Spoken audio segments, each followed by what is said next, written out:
What's going on, everybody? It's Virtual Handhelds 24. I'm back late tonight because I was able to squeeze in some time to get somewhat of the PS3 emulator on these 4 devices.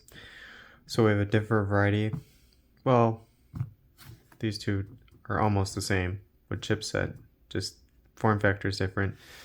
This is a slightly overclocked chipset of this one, and then this is the 865, which is still a great chipset, but weaker than all of these. So we're going to go from strongest to weakest, and it's going to be the same game. But I am going to go over the settings in case you guys are new to this and you are interested. It's not as complicated as I thought it was going to be. So you can get this at GitHub. This is the 0.6 version. You're gonna have to figure out how to get your games, and then there's an additional step. Once you get the game, there's an additional step to get the game working, or it'll be locked. So I'll leave it at that. And the firmware, that you just go to PlayStation, just put in Google PlayStation 3 firmware, and it'll take you to the PlayStation webpage. Or you can get an APK of it. But I got the 9.2 firmware. It's going to ask for that. Right here it'll be none. So you click that when it says none after you had downloaded the 4.92. And then just look for the file. And then click it. And then it'll install. Take a couple minutes or seconds depending on the device. And then once that's installed, you can add your games. I only have one game. It's going to be the same game on all of them, and it's a very easy game. It's not even a gig. It's like half a gig, and the PSP has this game, so it's like relatively, in the PS2, it's like the same basically. So we're not like pushing performance here. However, we're testing the emulator. So you'll get this. It's gonna, and this, I didn't want to start doing this just so soon because, I wanted to wait till it was more reliable and we could really start testing certain devices and, game wise, because there are some PS3 games that I never got to play that I do want to play. But I know for sure right now they're just not going to fully function. So we can play these little tiny bit games and maybe some demos, but this is just going to be like a showcase of devices with this emulator and how to set it up. So there's just a few things that are pretty standard. You can tinker with the settings. We'll start with just the easy stuff. So first go to audio. And then this is all you got to do. This will be enabled. So don't enable it. Unenable it. Turn it off. Because the volume and the audio just doesn't come out for whatever reason. So just disable that. The only other thing you gotta do is really go to video. Go to Vulkan. Scroll all the way down. Go to custom driver. Don't worry, you're not gonna add anything. It's just the turbo mode.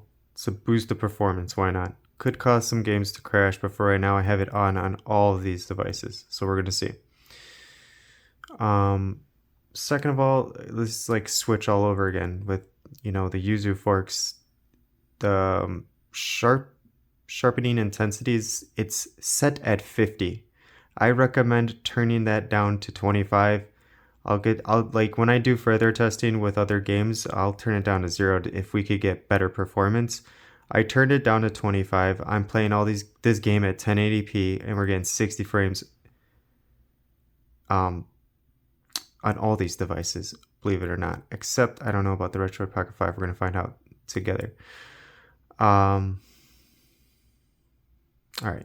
So another thing to, do the custom driver. Like I said, click turbo mode, get out of there. Then, like I said, you can turn this down. I recommend turning it down. Try it out. It can help boost performance. There's so many settings in this emulator. This is all I did was just turn down the sharpness from 50 to 25, put turbo mode in. Performance overlay, you gotta click enable. This will already be enabled, but you gotta click enable to show it.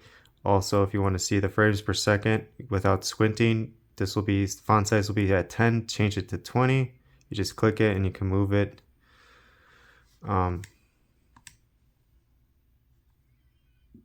And that is almost it.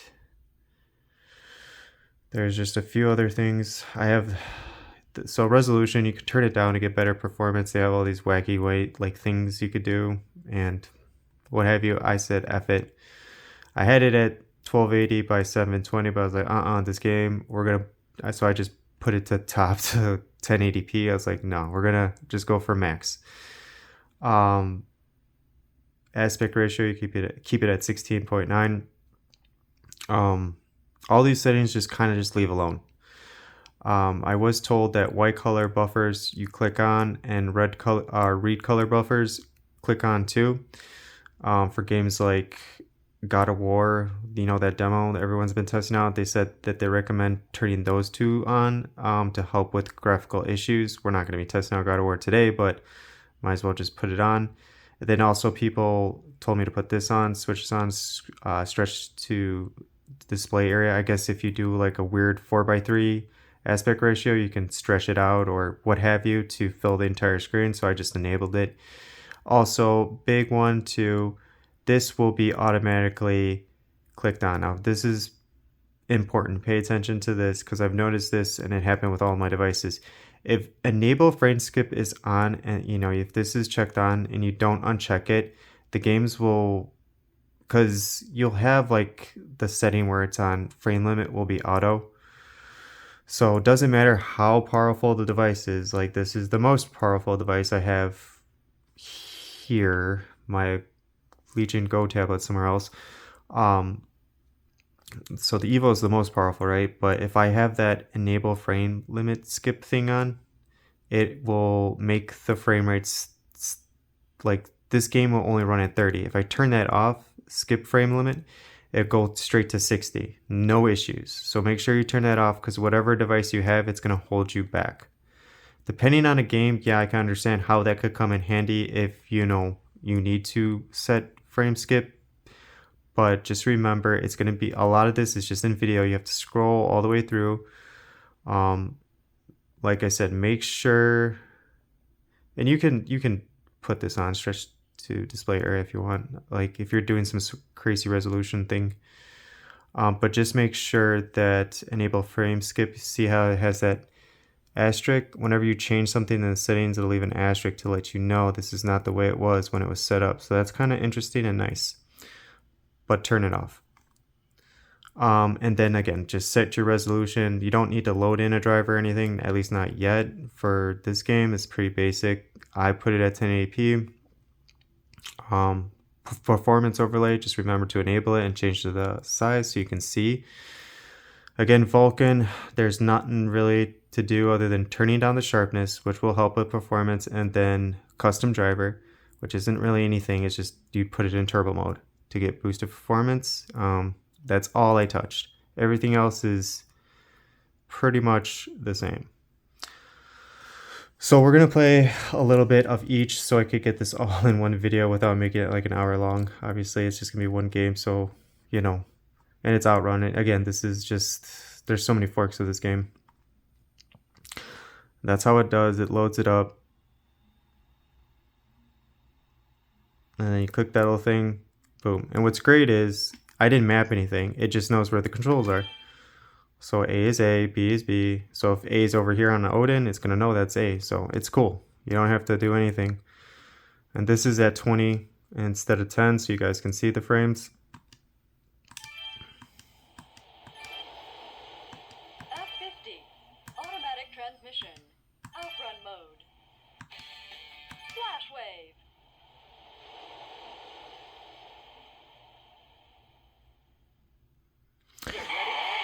Will this game crash? I mean, I don't know. It looks great though.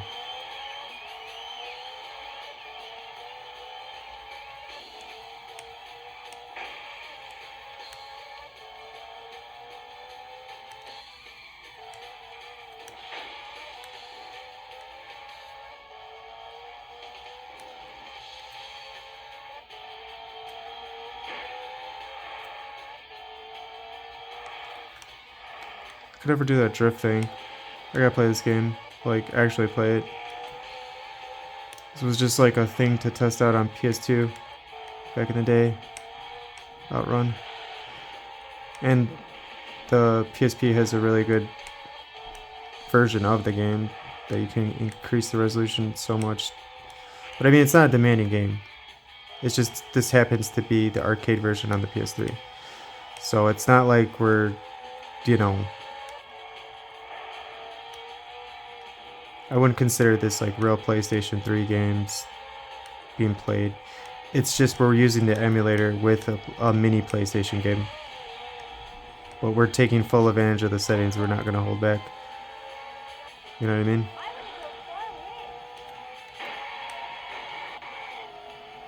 I mean, we're getting solid 60.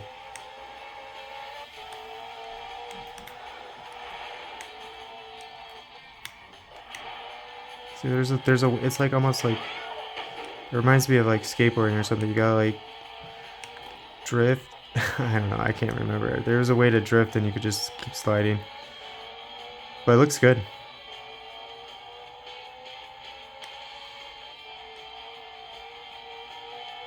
And the Evo is in max mode. Does it need to be? Probably not. Can we get more than 60 frames? I'm pretty sure we could. I don't know how to do it yet. Just because I just downloaded this game and emulator and all this. Did this like after my second job today with all my devices right now, or most of them I should say. So pushing frame limits will be something we'll do in the future. But that's enough of the Evo. I'm gonna pause it. Oh, I'll close it. I will go to the next device. Alright, should be no surprise to you guys that this game is gonna run just fine on the Portal.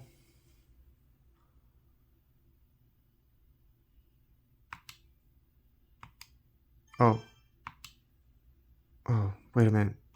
It's in, yeah, I'm thinking it's Xbox, my bad.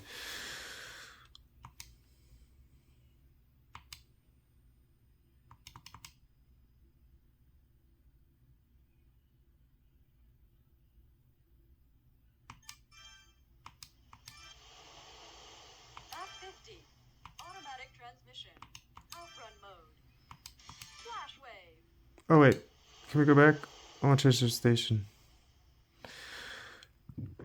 I don't think we can.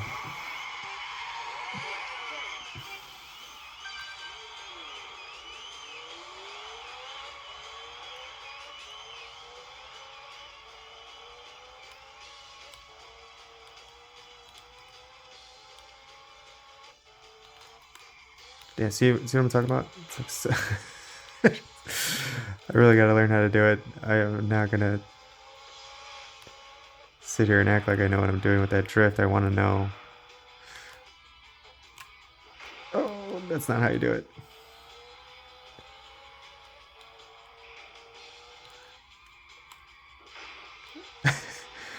Yeah, no.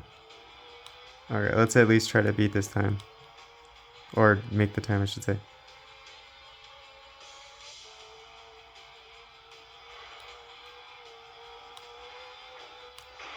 Ooh. Go the easy way.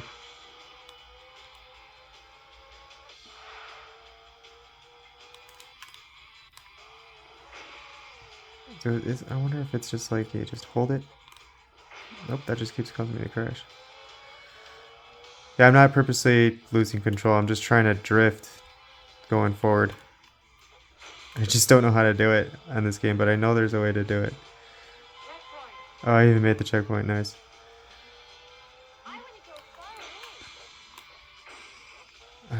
I'll have to learn it. Alright, but yeah, this is the Portal. Obviously, 60. Handling it just fine. It's all the same settings, turbo mode, all that. If we could get past 60 with certain settings enabled, I will let you guys know once I figure that out. Because this game could be a lot more fun going faster. But we'll go on to the next device. One moment. Alright, so we got the Mini now. And I believe it or not, I started everything on the Mini before anything else because I was like, this is the go-to right now.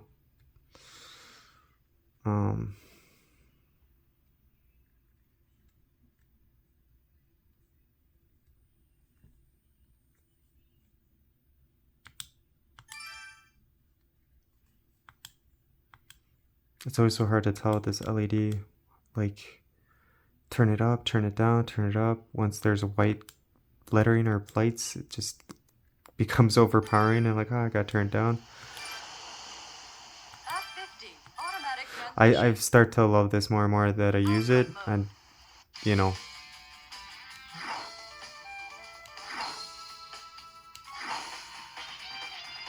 Risky ride. We'll do risky ride, sounds good.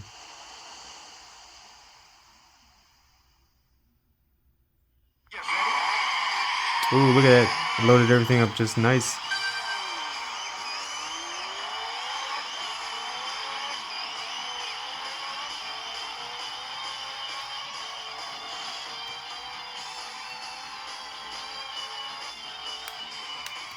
There you go. Maybe it's because this is a smaller device, it's easier to hit the triggers a certain way, or how do I... That does make sense. Let's try it again. Oh, no, no, no. Get away.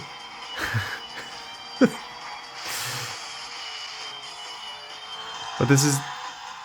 Oh crap. This is all 1080p too.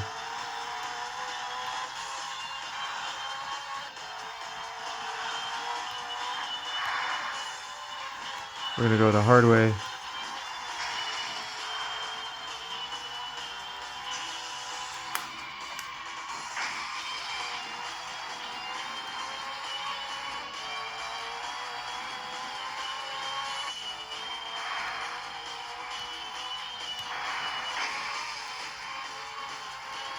Checkpoint.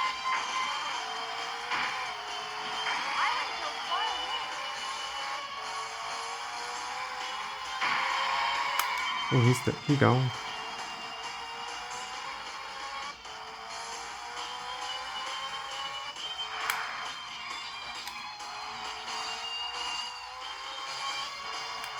Drift. I gotta get more speed, hold on.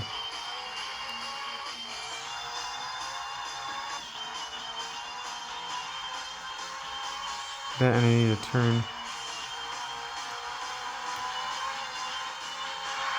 Drift! Nope.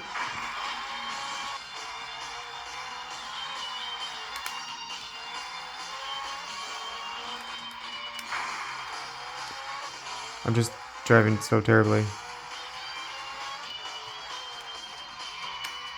Alright, that's enough of that. Alright, let's go on to the last one. Last but not least. Alright, so this is the Retroid Pocket 5. 60 frames, 1080p.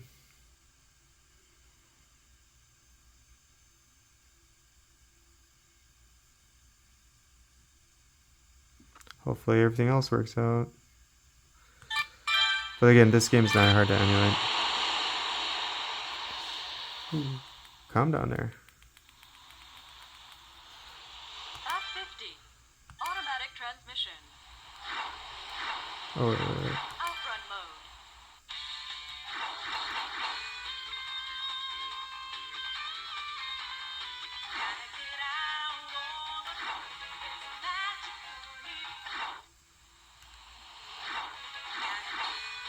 Shiny world. The shiny world, whatever. I can use the D-pad, right? If I use the D-pad, we're gonna be straight right now. Uh-oh. Oh. Okay. Alright, hold on. This is not... Oh, God. Alright, I'm already, like, experiencing major cramping. We can do this. Hold on. Jesus. There we go. Okay.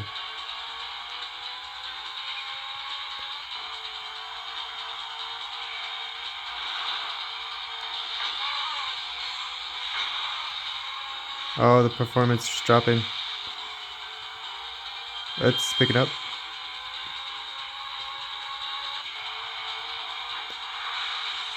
The performance on the Retro Pocket 5 is all over the place. But it's still well above 30. It's like between 60, I keep seeing 40s. So mid 40s to 60s. Not terrible. The fact that this is playing a PS3 game technically, or emulating a PS3 game, is still very, very impressive. At 1080p too. If I could run 60 at 720, but who wants that? Woo. I'm just doing that on purpose. I swear. Drift.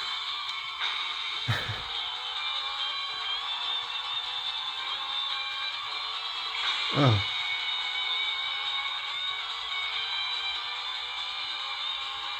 I mean, look how clean that looks, though. Oh.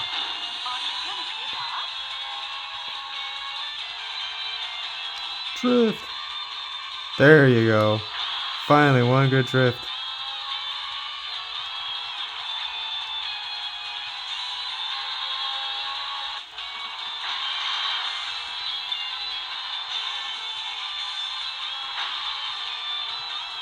Drift. Okay. So there you have it. This was in performance mode, and the fan was on. That just went automatically to sport. I had it in smart.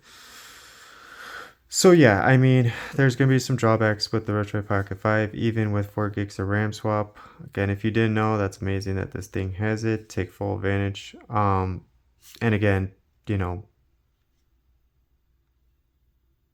you don't need to be playing at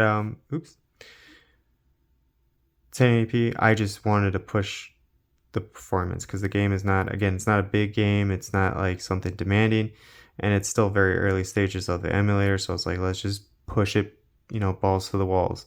So I did do 1080p, but it, as you can see, it handled it pretty fine. It wasn't maybe 60 at all the time, but it was definitely higher than 30. So it was like mid 40s to 60. I did not notice any difference with slowdown between the other devices, other than just my hand already instantly cramping because there's like, I don't know, it's just I mean, granted, I had to put my thumb here because I couldn't press the buttons to hold that down, and that worked. But I'm not going to complain. It's still great. It still looks clean. Still handled it pretty well. So yeah, I'll be definitely testing out more PS3. As you can see, it's late as hell. I gotta go to bed. So if you made it this far, again, thank you so much for watching. You guys have a great rest of your night. Take care.